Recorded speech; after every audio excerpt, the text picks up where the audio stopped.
Ay hindi rin doon, hindi mo pa rin makukuha yung simpatya ko sa Senator Bong Revilla. May pakiusap sa Pangulo. So kami po ni Loy ay dumalo sa ABS-CBN Ball.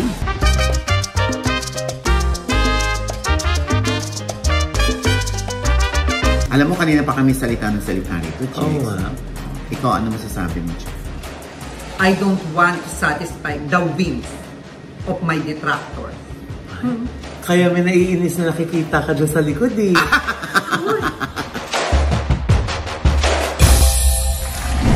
Hello mga ka-update! Ito po ang inyong mga lingkod. Ito po si Mama Loy. Ito si Tita Jen. Ito naman po si Papa O at si Diaz. Ano pa nga ba? Ang lagi niyong inihirit sa amin. Ay! Ichika mo na! Dali! Muntik mo pa makalimutan. Oo, paano alas 3 na naman? Oo, alam mo, kahit saan na yata tayo magpuntang, natatandaan nila, nagmamarka sa kanila yung alas 3. Oo nga, diba? Alas 3 na naman kayo nag-shoot. Pasensya na po. Talagang, alam niyo naman, 3 oras namin din pinag-uusapan kung ano ibabalita. Minsan nga nako-call out pa kami sa binabalita namin dito. So hindi na namin alam kung saan ilulugar yung sarili namin. Lalo na pag alas 3 na. Hindi, katulad niya, in-interview ko si Rendon Labrador. Sabi nila, ano ba yan, in-interview mo pa, binigyan mo pa ng platform. Minas report na nga namin yan. Bakit nga ba?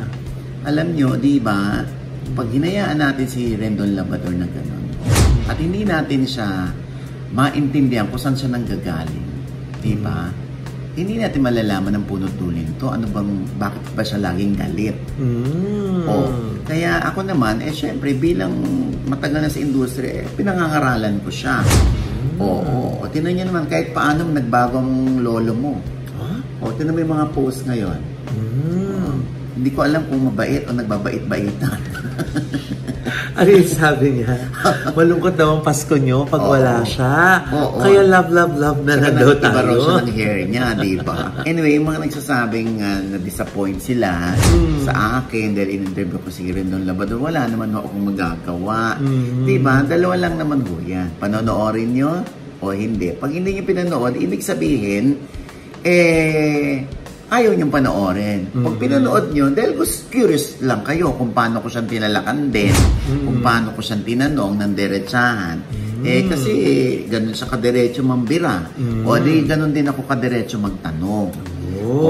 Hindi naman din tayo nagpatalbog doon. Yes. Yung iba naman kasi sinasabi pang viral for content only. Ano man po ang isipin ninyo, sige na. Okay lang po. Ang importante, na ibibigay natin ang panig ng bawat isa. Lalo na kung napanood nyo yan, di ba? Magdi-decide na kayo. Right there and then. Ano ba to? Mabubwisit ba ako lalo dito? Ay, hindi rin doon. Hindi mo pa rin makukuha yung simpatya ko. Kung gano'n na isasagot, di ba? O kaya, naintindihan ko siya. Kaya pala siya matapang. Pero may kinatatakutan din pala siya. Ang dami kong tinanong sa kanya tungkol dun sa ano. Saan? Kay Ayon, kay Vice, kay Nadine, kay Blight, kay Andrea Brillantes, kay Slater Young, madami. Diba? Yun ang sagot. Ngayon, kung ayaw nyo pa rin siyang paniwalaan or busit pa rin kayo sa kanya, yan po ay inyong damdamin na. Speaking of naintindihan, Nay, after mo ba siya ma-interview, naintindihan mo na siya? Ako kasi, Loy, kung ano ugali mo, kailangan ko intindihin. Kung ano ugali ni Jex, kailangan ko intindihin. Kasi, ganun din naman, kung ano ugali ko, intindihin nyo ko. Otherwise, ma-sway nyo ko. Otherwise, ma-convince nyo ko na, mali ugali mo. Kaya bumabait ngayon, te. Mabait pa ba? Tarayan mo siya. Hindi, parang nag-iba kasing pose hindi natin alam kung baga na, ano ko siya, na convince ko siya na magbago. Diba? Ganun naman tayo, diba? Kung alam natin na baka pwede pang baguhin to. Pwede pa natin itong maidiretso, hindi ba? Ikaw ba, Nay, na-convince ka ba ni Rendon Labrador nung interview nyo? Na ano? May nagbagod ba yung sa paninaw o paningin mo sa kanya as a person? Somehow, Pag alas stress talaga, powerful yung English mo eh. Somehow, tantamaw. Diba? Hindi. Ako naman, basta pinangalan ko siya na marami kang mali na ginagawa. Na kung feeling mo, mali, tama yan para sa'yo. Hindi nangangalagang yung tama mo ay tama sa kanila. Yung tama sa kanila, kung mali sa'yo, kung gusto mo i-push na mali sila, di i-push mo. Pero dapat handa ka rin sa mga magiging sagot ng sambayan ng Pilipino sa'yo. Gaya na lagi sinasabi ng The Great Inday Badiday, kayo na po ang bahalang humusga, di ba? Gano'n naman lagi. Dahil kahit naman ako nahusgan din, kahit sa tingin namin, yung opinion namin, tama, mali din sa iba. Nagkataon lang na meron kaming platform at may platform din kayo para, diba, sa inyo naman mga komento, sa inyong opinion. Panoorin nyo muna. Ngayon, kapag nabuisit talaga kayo kay Rendon, ayun, o at least, diba, after yung panoorin, buisit pa rin kayo, wala na siyang magagawa. Yun talaga impression nyo sa kanya. Ganun lang naman yun, diba? O naku, te! Bakit? Buti na lang yung mga pinagpo-post at yung pinagsasabi ni Rendon, hindi sakop ng MTRCB. Or else, siya dapat ang masuspend. Rendon, Ay, ikaw naman. Masyado. Ginagalit mo sa Rendon, ha? Gusto mong matira ni Rendon, ha? And speaking of MTRCB, ayan, siyempre, si Lala Soto, si Chairman Lala Soto ay humarap sa Senado para sa hinihingi nilang additional 5 million budget bilang allowance sa mga umaattend ng mga board meeting. 5 million 5 million lang tiyang confidential funds? Hindi naman confidential funds yun. Dagdag na pondo para sa hinihingi ng MTRCP. Eto nakakaloka nito. Si Bong Revilla, si Senator Bong Revilla, may pakiusap sa Pangulo. Parang gusto niya iparating ang kanyang mensahe sa Pangulo na sana ay i-lift yung suspension ng It's Showtime. Dahil nga naaawa si Senator Bong sa mga mawawala ng trabaho ng mga staff. For the next 2 weeks, parang ganon. Kasi nga, di ba yung iba doon na no work, no pay? Oo, correct. Pero maganda naman yung niya, pakiusap niya, At hindi natin alam kung makakarating ngayon sa Pangulo at pakikinggan ng Pangulo ito. At ito nga, kasabay niyan si Romix Sarmenta. Sabi din na parang hindi daw kailangan humingi pa ng karagdagang halaga para sa budget ng MTRCB. Dahil trabaho daw ng mga board members na sila ay umattend ng meeting. Hindi para sa pampalubag loob. Yung parang honorarium. Anyway, kanya-kanya namang opinion ito, kung magkagayon man kaya na at maging pabor yung request ni Senator Bong, ano naman kayo maging reaction ni MTRCB Chair Lala Soto? Hindi ako Sorry, hindi. Madam Chair, akala ko ikaw yan. Nakukulang ako sa chair. Hindi ako to. Gago. Parang ka na sa Senate hearing, Gaga. Mas may dating pa rin si Chairman Lala, in fairness. Sorry, Jex. Anyway, tabayan na natin yan. Kung matutuloy nga ang 12-day suspension o yung 2-week suspension ng It's Showtime bilang dininay o ibinasura yung apela nila. Teka lang, kung matutuloy na yung suspension, ano mapapanood natin for the next 12 days? Meron pa rin bang show? Sino na yung host? May iba lang ba yung title? Dati, if I remember it right. Wow, ayun na naman. Hindi. Di ba, nag-iba ng title. SF. Yung dati yung, yung magandang tanghali bayan, naging SF kasi nga, na suspend yung show. So, tuloy pa rin yung noontime. Pero iniba lang yung title at iniba lang yung title ng mga segments. Ganon. Ako feeling ko itong sa It's Showtime, pero tayo naman dito, kami ho ay dun kami sa sana malift yung suspension. Pero if ever na magko-complain nga ang ABS-CBN, feeling ko iibahin nila yung title unang-una.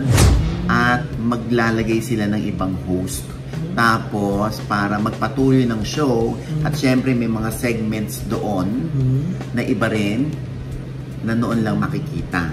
Siguro, kung ang bahagi ng desisyon ng MTRCB, kunwari, ay hindi makita yung mga host, whether yung involved dun sa incident or the whole cast hindi makita, sana naman wag. Kasi para yung touch pa din ni na Vice Ganda, ni na Vong, ni Annie, ni Jong, lahat. Sila andun pa din, nag-iba lang ang title. Pero, alam mo naman ng ABS-CBN, mahusay din naman silang sa paghahanda bilang preparasyon kung sakali na mag-iiba na nga ang title, mag-iiba na nga ang mga segments. Feeling ko, may kukunin din sila mga ibang host. Kung sakali ng MTRCB ayaw makita yung mga host muna, no? For the next 2 weeks.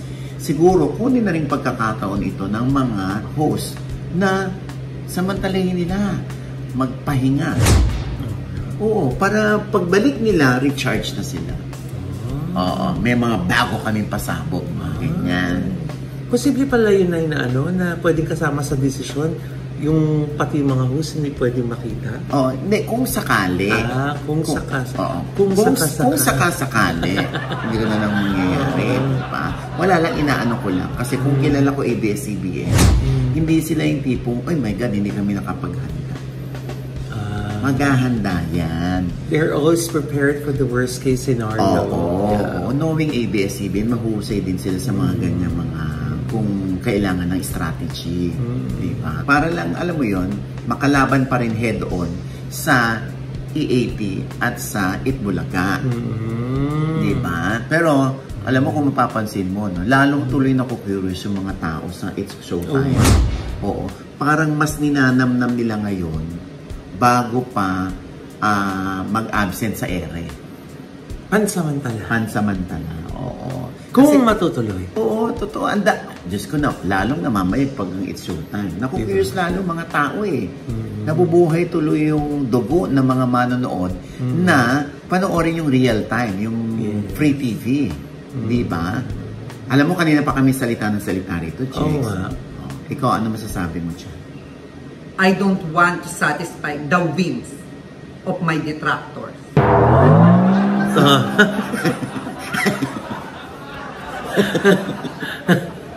Sasampal. Kaya may naiinis na nakikita ka dyan sa likod eh. Lalo na pag yan ang topic eh.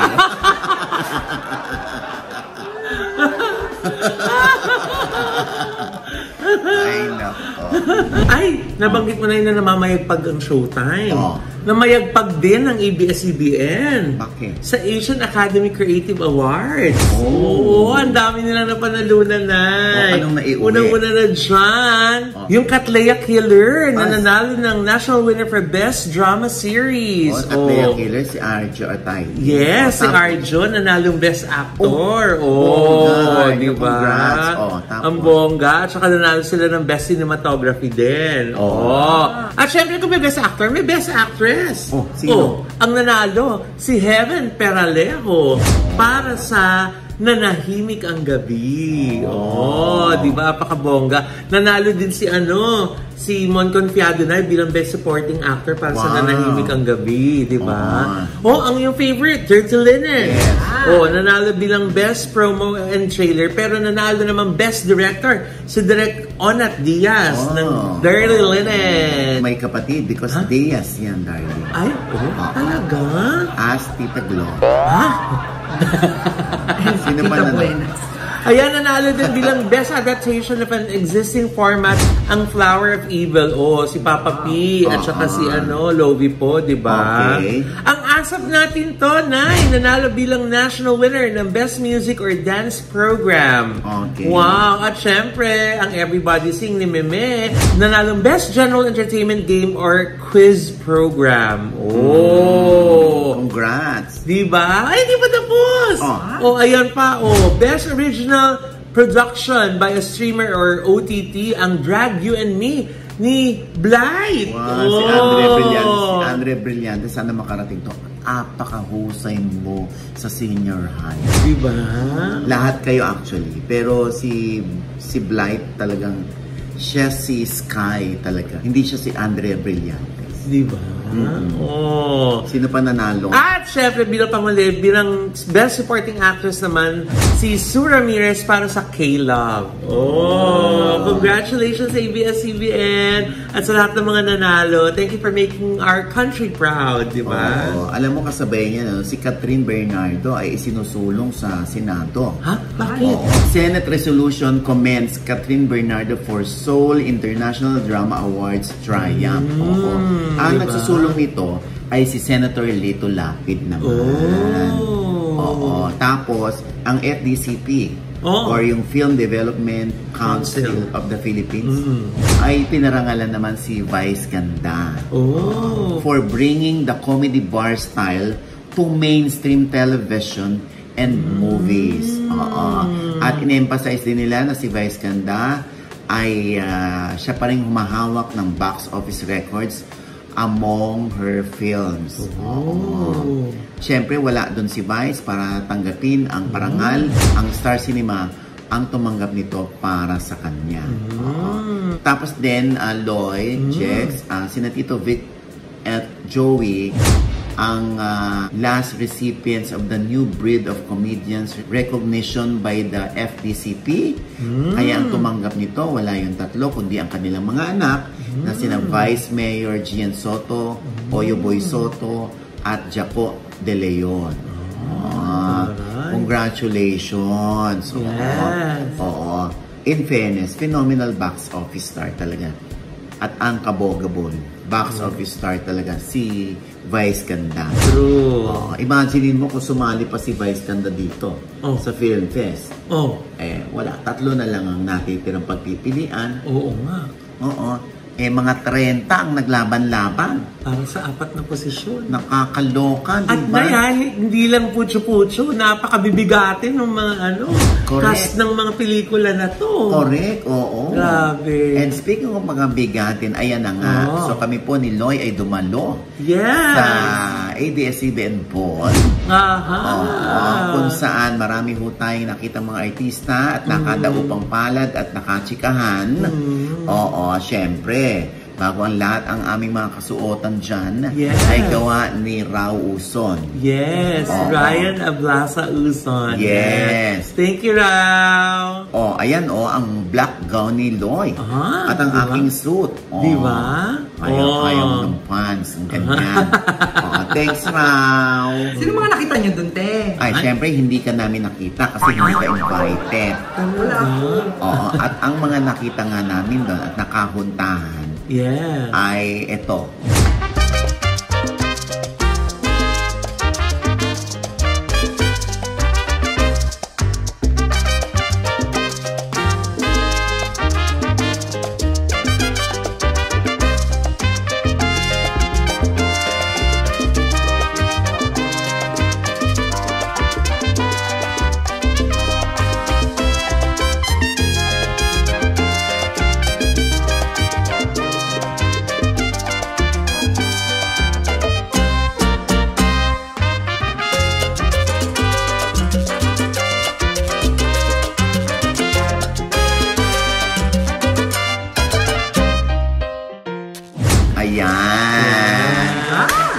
Thank you very much. Nakakatuwa, di ba? Andun yung ibang mga bossing ng GMA7. Yes. Talagang na sila, no? Kapuso, kapamilya, magkapatid na sila ngayon. Yeah. Diba? Parang gano'n, ano? Meron din mga taga-kapatid. Ganun, diba? Nakakatuwa. Alam mo, dito sa mga panahong ganito, no, nakikita mo na hindi dapat mag-away-away ang mga network. Rating game lang naman yan. Pero at the end of the day, magkakaisa pa rin tayo ng industriya. Totoo. Oo. Kaya congratulations sa matagumpay na ABS-CBN Ball. Yeah. Thank you, Tita Cory, Direk Lawrence. At kay CLK. Yes, Sir Carlo, thank you very much po. Sila Direk Ruel Bayani. Yes. Thank you po. Maraming salamat sa inyong pag-imbita sa amin. And with that, mga kaibigan, ito pa rin po ang yung mga lingkod. Ito po si Mama Loy. Sa lahat po ng mga manonood namin na hindi pa po namin subscribers. Sana naman po mag-subscribe na kayo kasi madali lang. I-click lang po yung subscribe button na nandyan sa ibaba. At kung naipagin po ang aming episode, meron kayong komento sa lahat aming chika, i-comment nyo po yun below, i-click ang like button at huwag kalimutan i-click ang notification bell. Pag-click niya kayong unang naman notify na meron kami latest update. Yes. At syempre pa ang kanya-kanya naming channel. Yes, sana manood at mag-subscribe din po kayo sa channel ko. That's Mama Loy, M-A-M-A-L-O-I. At nandiyan na agad-agad yung mga behind the scene experience namin ni Nanay sa Forever Grateful ABS-CBN Ball 2023. Maraming salamat po, Dr. Hayapakis for my skincare, Dr. JC Solis for our gorgeous smile, and thank you very much, Diamond Genie, para sa aking necklace at saka earrings. Susunod ko na yung mga jewelry ng ball. Maraming salamat po. Ayan. At syempre sa Tita Jegs channel, may bago rin po akong vlog dyan. Panoorin nyo po. At pasalamatan ko lang si Martina sa Busap for my ABS-CBN Ball look. Hoy, siya rin yung ano. Makeup sa amin. Yes. Ito sana yung look ko kagabi parang kahawin mo si Mocha. Ha? At syempre, pasalamatan ko lang ang Iconic Star, ang Isumi Skin and Wellness, at ang N-Transition PH. Thank you po! Ayan. Syempre pa, ang OGBS Inspires po, ayan, na nasa I1TFC na rin. Ay, gusto kong pasalamatan ng Zion. Yes, Zion Philippines! Zion Philippines. Our Zion Philippines family. Nako, bawat pamilya kailangan po magkaroon ng Zion massage chair. Napakaganda pong regalo nyo para sa buong pamilya nyo. Nakaka-relax na yun, no? Diyos ko, nakakatulog ka kaagad. Oo, actually. Kasi hindi mo talaga kailangan yung yung tao, magmamassage sa Just to orasan mo lang siya kung 30 minutes, 20 minutes, 1 hour, o diba? Hindi siya napapagod. Nakakatulog po talaga, swear. Promise. Napakaganda. At iba-iba yung presyo dyan kung ano yung afford ninyo. Opo. Zion Philippines lang po. Matagal na yung Zion na massage chair ko. Oo. At matibay siya in fairness. Ako na 2 weeks pa lang. Pero talaga excited ako lagi umuwi para umupo doon. Dahil talaga after a long day ng trabaho, di ba, magre-relax ka sa Zion massage chair. Ba't ka ganyan ng ganyan? Hello po, Zion! Zion Philippines, hello po. Ano ba yung papadalang ka ng massage chair? Gcash na lang po, Zion Philippines, hello. Zion Philippines, hello po. Oy, kasama ko pala si Jex, saka si Karen Martinez at si Martinez sa Busab. Kumain kami sa Rosario by Vikings. Diyan sa Tagaytay. Apakasasarap ng mga pagkain. Ang ganda ng view. Ang sarap po. Ayan yung mga pagkain, grabe. Lalo na yung pakbet, ay apakasarap. Yung kanilang fiesta rice, yung kanilang beef caldereta, at yung kanilang bulalo ay ayaw pakabog sa iba. Tsaka yung kanilang lumpiang Shanghai, no, Jess? Oo, pati yung bangus na merong kamatis at sibuyas sa ibabaw. Tsaka yung yung masarap yung tubig, mahika. Mahikang tubig. Yung magic water. Tsaka yung mango dragon. Yeah! Kaya lang naman, Nay. May naway. Ang sarap. Ayan. Kailangan ko masubukan yan pag-akyat. Sa tapat niya ng Summit Ridge. Ayan. At syempre pa, ito pa rin po ang inyong lingkod.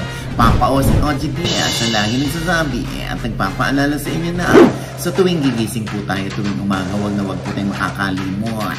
Magpasalamat sa Panginoon dahil tayo kanyang ginising. Ibig sabihin, may mission pa rin po tayo sa buhay. Sabay sabing, every gising is a blessing! At ano pa nga ba ang lagi niyong inihirit sa amin? Ichika mo na! Dali! Ha? Ano ba yan? May pagka-grudge. Ay, ayan, may Hindi bisita. dumarating. Sa labas nag-iintay, hindi pa ba tapos yan? Kaya pala magang-magana siya sa kagat ng lamp. Magang-magana siya. Sabi ko na nga ba, hindi ka naligo, yan din nasuot mo ng isang araw. Oo nga, parang yung isuot mo ng show. Continuity. Ha? Continuity po po yan. Oo, nasa maging sino ka man. Manood po kayo lagi, gabi-gabi, sa GMA, 8 p.m. Yes! Taray, galang taping ah. Tama na nga yan si Josa.